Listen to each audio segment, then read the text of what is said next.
얘기합니다. 가인은 농사를 지었다 그랬습니다. 그래서 농사의 첫 제물을 하나님 앞에 드렸습니다.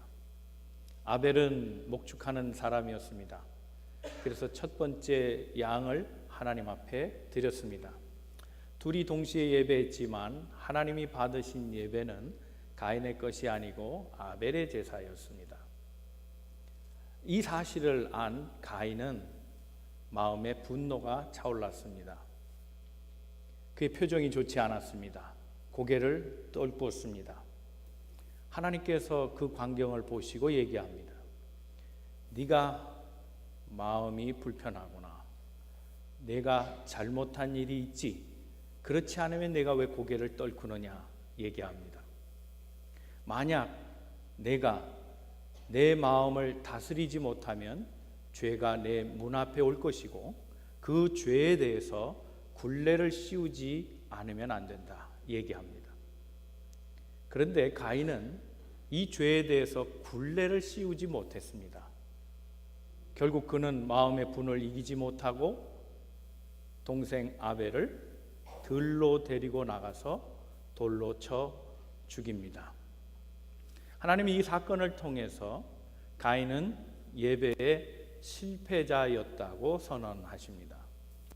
그의 인생은 예배의 실패와 함께 망가지기 시작했습니다. 오늘 우리 그리스도인 하나님의 사람들은 예배를 통해서 복을 받게 되는 줄로 믿습니다. 사랑하는 성도 여러분, 예배를 통해 하나님의 복을 경험하시고 인생의 성공을 누리시는 우리 모든 성도들 다 되시기를 주님의 이름으로 축원합니다.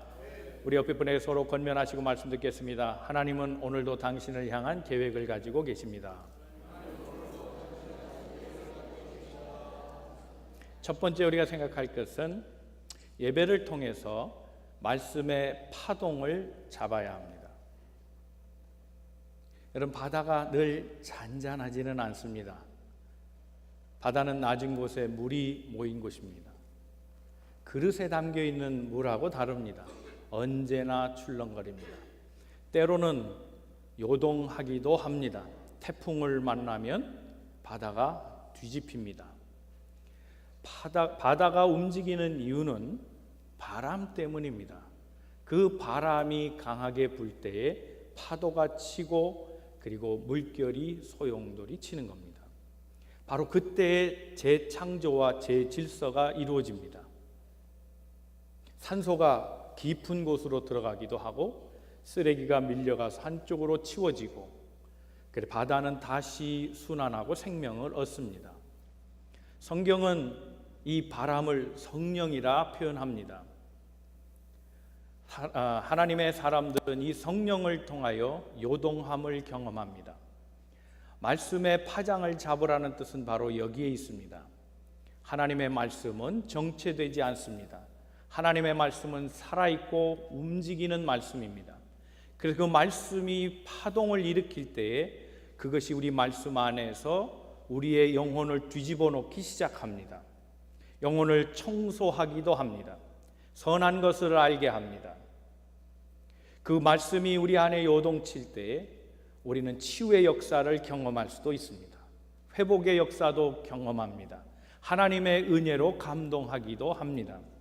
그러므로 말씀을 단지 귀로 듣고 귀로 흘릴 것이 아니라 마음 깊은 곳에 받아서 그 말씀의 파동이 내 안에서 움직이도록 하는 것, 그것을 통해서 하늘의 기쁨을 맛볼 수 있게 된다는 사실입니다.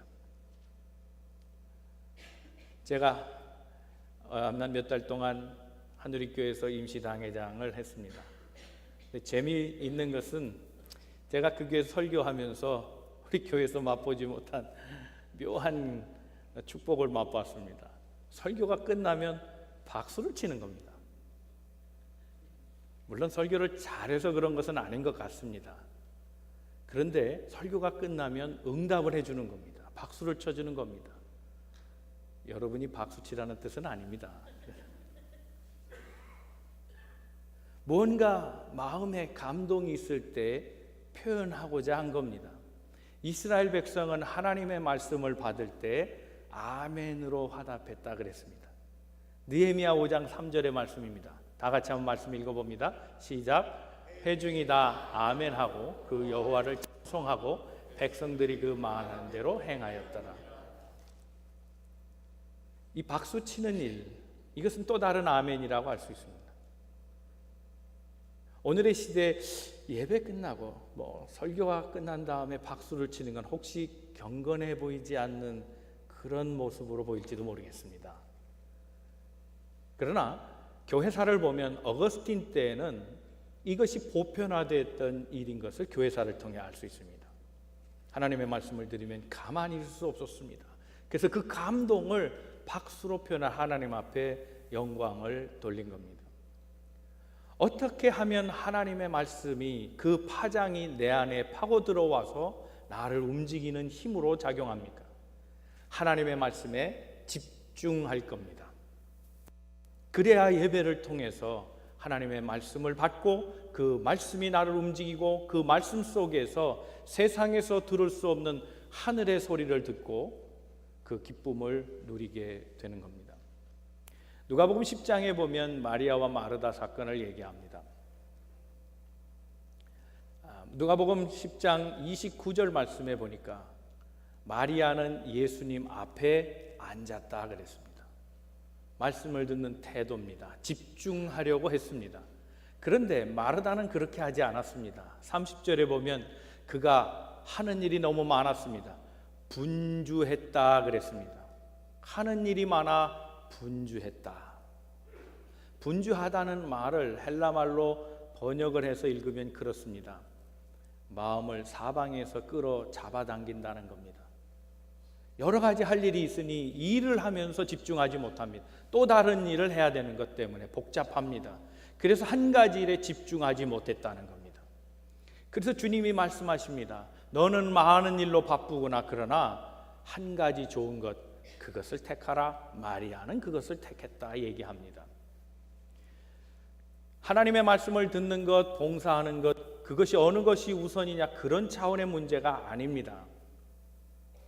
성도들은 하나님의 말씀에 집중하고 살라는 겁니다. 하나님의 말씀에 집중할 때에 그 말씀이 내 안에 들어오고 내 안에 역사하시는 말씀이 나를 움직여가는 겁니다. 히브리서 4장 12절 말씀에도 하나님의 말씀은 운동력이 있는 것이다 그렇게 얘기합니다. 다 같이 말씀을 읽어봅니다. 시작. 하나님의 말씀은 살아있고 활력이 있어 좌우에 날선 어떤 검보다 예리하여 혼과 영과 및 관절과 골수를 찔러 쪼개기까지 하며 또 마음의 생각과 뜻을 판단하나니 그랬습니다. 하나님의 말씀은 운동력이 있다 그랬습니다. 개역 개정으로 번역할 때 활력으로 번역했습니다.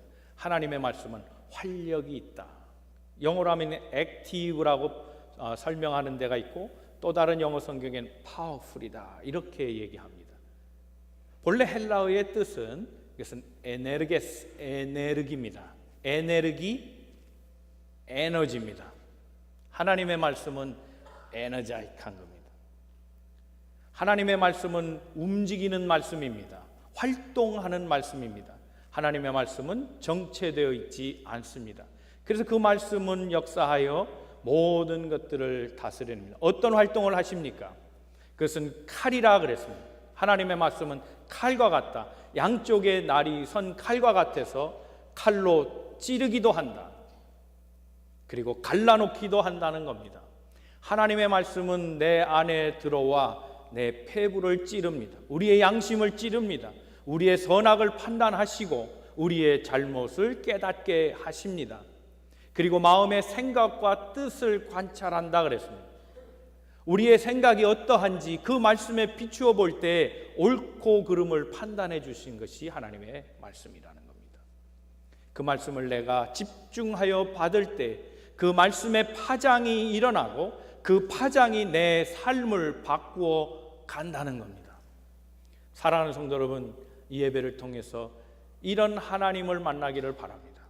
말씀에 집중하시고 그 말씀을 통해 은혜 받기를 사모할 때 우리는 세상에서 맛볼 수 없는 천국의 맛을 보는 그 기쁨을 보는 은혜의 성도들이 다 될 줄로 믿습니다. 두 번째 생각할 것은 하나님을 섬기는 데 있어서 전문가가 되어야 합니다.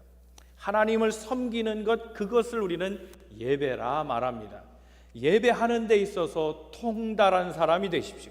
능숙한 사람이 되십시오. 능숙한 자가 되어야 막힘이 없습니다. 오늘 본문의 말씀 한번 우리 같이 읽어보도록 하겠습니다. 21절 22절의 말씀입니다. 22절 말씀 시작. 히스기야는 여호와 섬기는 일에 능숙한 모든 레위인들을 위로하였더라. 레위인들은 하나님을 섬기는 일에 능숙한 사람들이었습니다. 그러나 실제로 그들은 수백 년 동안 예배하는 걸 몰랐습니다. 포로기에 접어들었기 때문에 그렇습니다.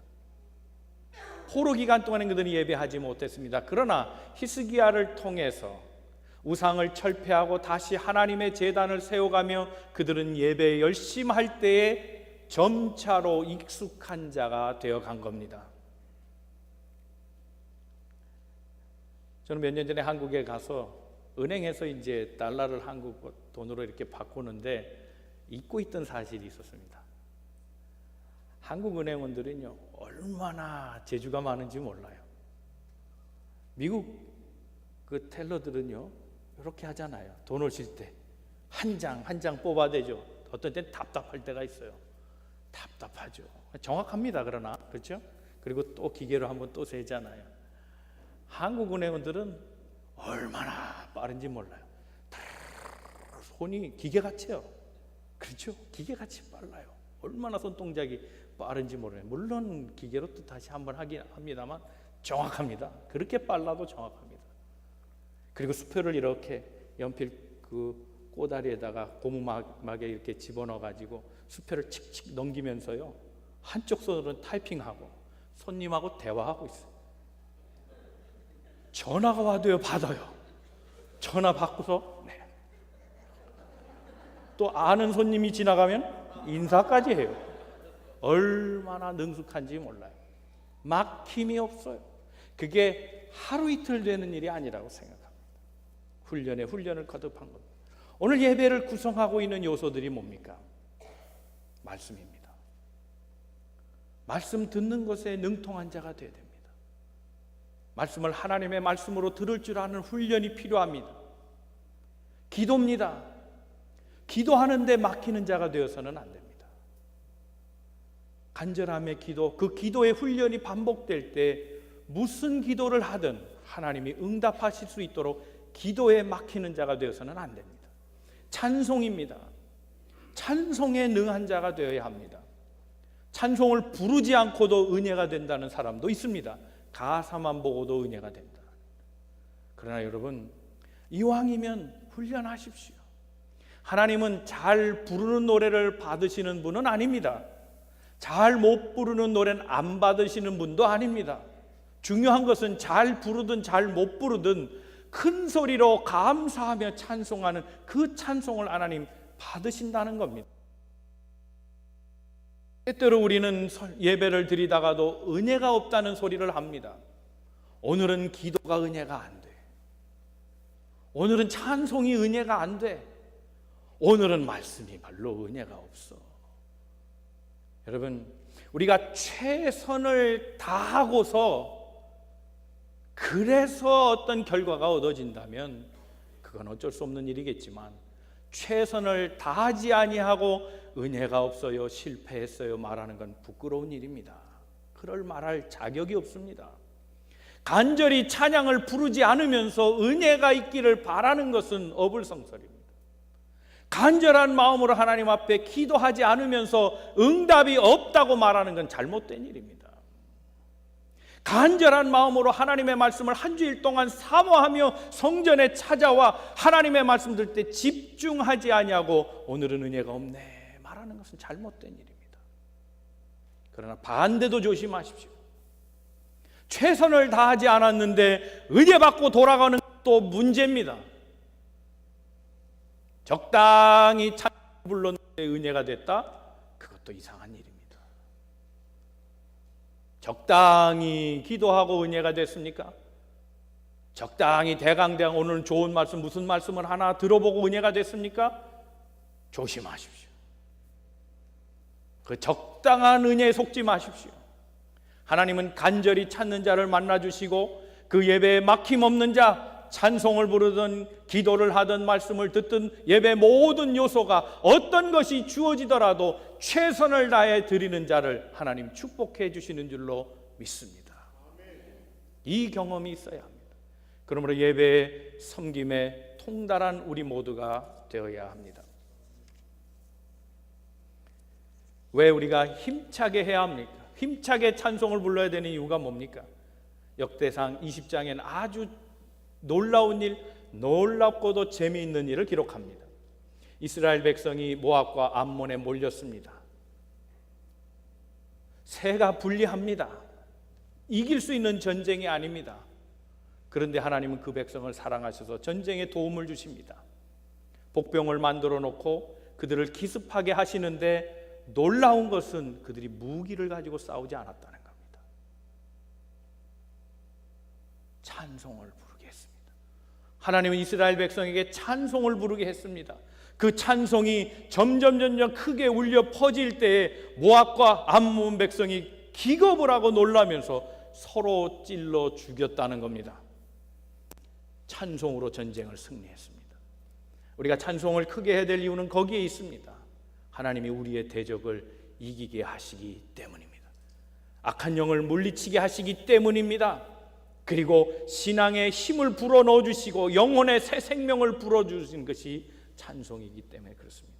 여러분, 무엇을 하든 어떤 예배 요소 속에서도 최선을 다해 집중하시고 그 예배가 주어질 때에 능숙하게 해내는 레위인처럼 그 어떤 것에도 통달하여 하나님 앞에 기쁨이 되는 우리 모든 성도들 되시기를 주님의 이름으로 축원합니다. 말컴 글래드웰이라고 하는 사람이 1만 시간의 법칙이라는 얘기를 했습니다. 1만 시간의 법칙이 바로 그런 얘기입니다. 매일 하루에 3시간씩 10년 동안 집중하면 그 사람은 전문가가 된다. 모든 일에 통달한 천재적 성품을 갖는다. 그렇게 얘기를 했습니다. 우리는 1만 시간의 예배를 드려야 합니다.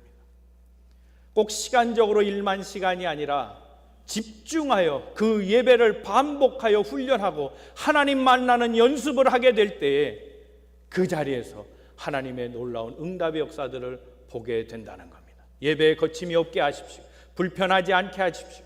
하나님과 만나는 모든 일에 지장받는 일은 제거하시고 주님께 나와 집중하여 하나님의 어떤 말씀이든 어떤 영감이든 어떤 예언의 소식이든 다 들을 수 있는 예배에 능숙한 성도들 다 되시기를 주님의 이름으로 축원합니다. 세 번째 생각할 것은 하나님과 화목을 경험하는 우리가 되어야 합니다. 오늘 본문 22절 말씀에 보면 이스라엘 백성은 무교절의 절기를 지내고 같이 먹었다 그랬습니다. 그리고 화목제를 드리고 하나님 앞에 감사했다 그랬습니다. 이스라엘 백성 무교절을 지내면서 하나님과 화목하기를 원했던 겁니다. 화목의 제사가 뭡니까? 하나님과 우리 사이는 죄로 인해서 멀어졌습니다. 가까이 할 수 없었습니다. 불화한 존재가 되었습니다. 그러나 짐승의 피를 가지고 짐승의 살코기와 기름덩어리를 가지고 하나님 앞에 예배할 때 그들은 그걸 받으시고 하나님과 화해하기를 원했던 겁니다. 하나님과 화해하기를 원한 이유가 뭡니까? 화해되지 않으면 하나님으로부터 오는 복을 받을 수 없기 때문입니다. 욥기 22장의 말씀입니다. 다 같이 말씀을 읽어봅니다. 시작. 너는 하나님과 화목하고 평안하라. 그리하면 복이 내게 임하리라. 사랑하는 성도 여러분, 하나님과 화목하여 하나님의 복을 받는 우리 성도들 되시기를 주님의 이름으로 축원합니다. 하나님과 불통하면 복이 없습니다. 하나님과 화목한 자만이 평안을 누립니다. 하나님과 화목한 자만이 마음에 기쁨이 있습니다. 불통하면 마음에 죄가 있기에 두려움이 생깁니다. 불안해집니다. 불평이 나옵니다. 원망이 나옵니다. 그래서 삶이 축복이 아니라 불행한 삶이 되기 쉽습니다. 그러므로 하나님과 화목해야 합니다. 하나님의 화목은 우리로 하여금 영생의 복과 삶에 이른 모든 것에 더하시는 축복이 있게 되기 때문입니다.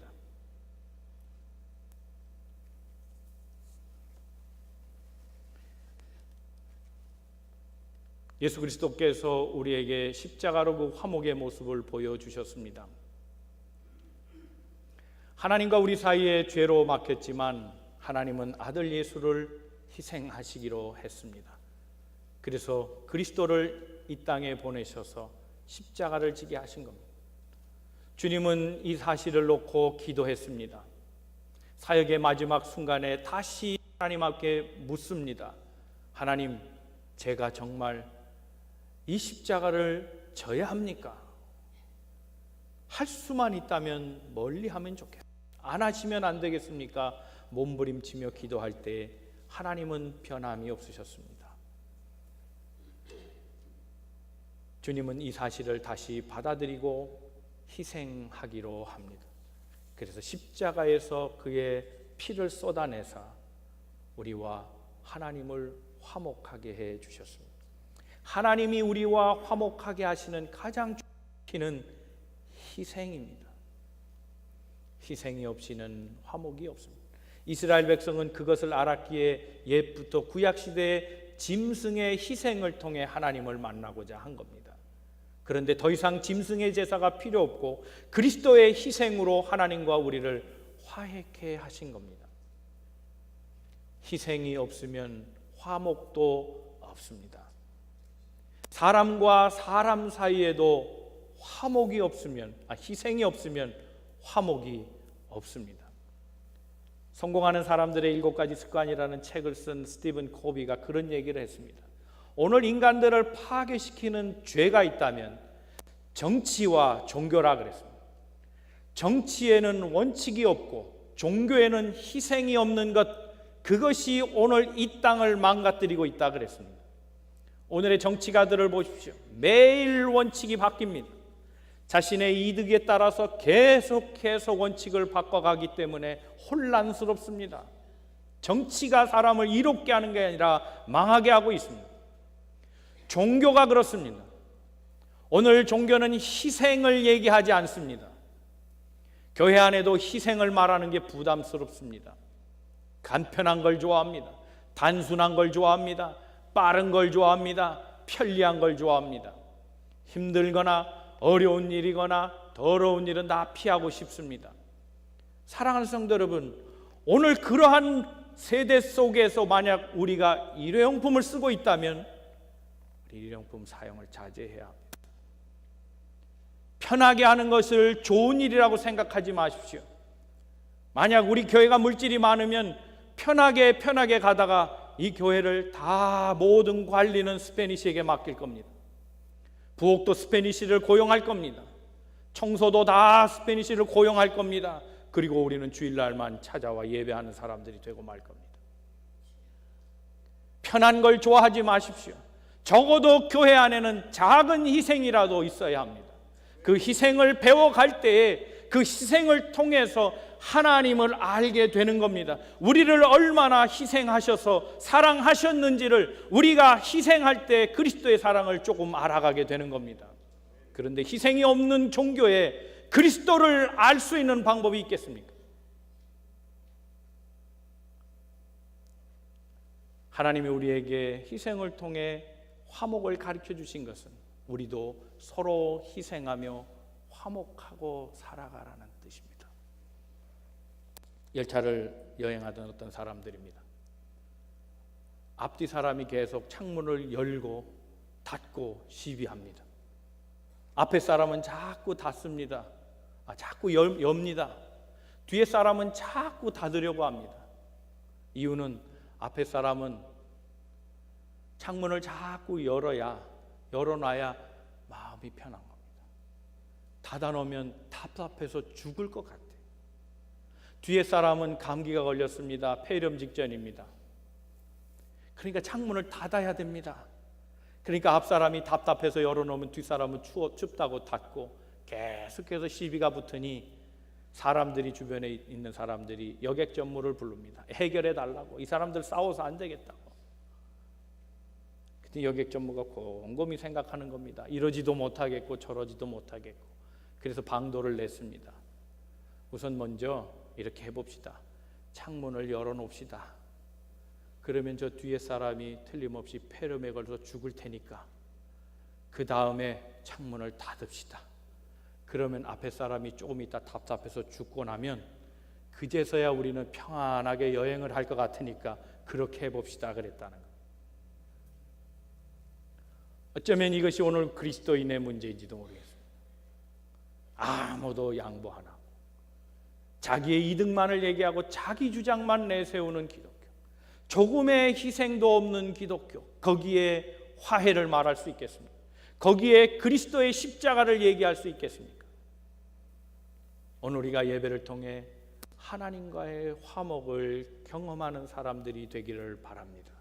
그 화목을 통해 이웃과도 화목할 수 있는 주님의 사람들 되기를 바랍니다. 이 말씀을 정리합니다. 천국의 기쁨을 맛보려면 예배에 성공하는 사람들이 되어야 됩니다. 예배는 많은 요소들이 있습니다. 무엇보다도 말씀의 파동을 경험하십시오. 그저 들으려고 하지 말고 간절히 사모하는 마음으로 주의 말씀을 내 심령 속에 담으십시오. 그 말씀은 성령의 바람같이 나를 움직이게 하고 나를 산소, 영혼의 산소를 공급해 주셔서 내 생명을 살리게 하실 겁니다. 혹 그 말씀이 내 마음속에 부딪힐 때 그것은 선악을 알게 하시는 말씀인 줄 알고 회개하고 하나님 말씀 편에 서십시오. 예배에 능한 자가 되십시오. 통달한 자가 되십시오. 하나님을 섬기는 데 있어서 전문가가 되십시오. 기도에 막히지 마십시오. 찬송에 막히지 마십시오. 말씀을 듣는 데 막히지 마십시오. 모든 것에 막히지 마시고 최선을 다하는 예배 드리실 때에 하나님의 놀라운 은혜를 예배 속에서 경험하는 우리 모든 성도들 되기를 바랍니다. 예배를 통해 그리스도의 십자가를 바라보시고 화목을 경험하십시오. 하나님이 나를 용서해 주셨음을 감사하며 그 화목의 경험을 이웃들과 나누고 화목을 만들어가는 주님의 사람들 되십시오. 그렇게 할 때 우리 교회를 통해서 올 한 해 동안 하나님이 더하시는 은혜 주셔서 천국의 기쁨을 맛보는 교회로 사용하게 되어질 줄로 믿습니다. 우리 사랑하는 성도들, 예배를 통해 성공자가 되시기를 주님의 이름으로 축원합니다. 기도하겠습니다.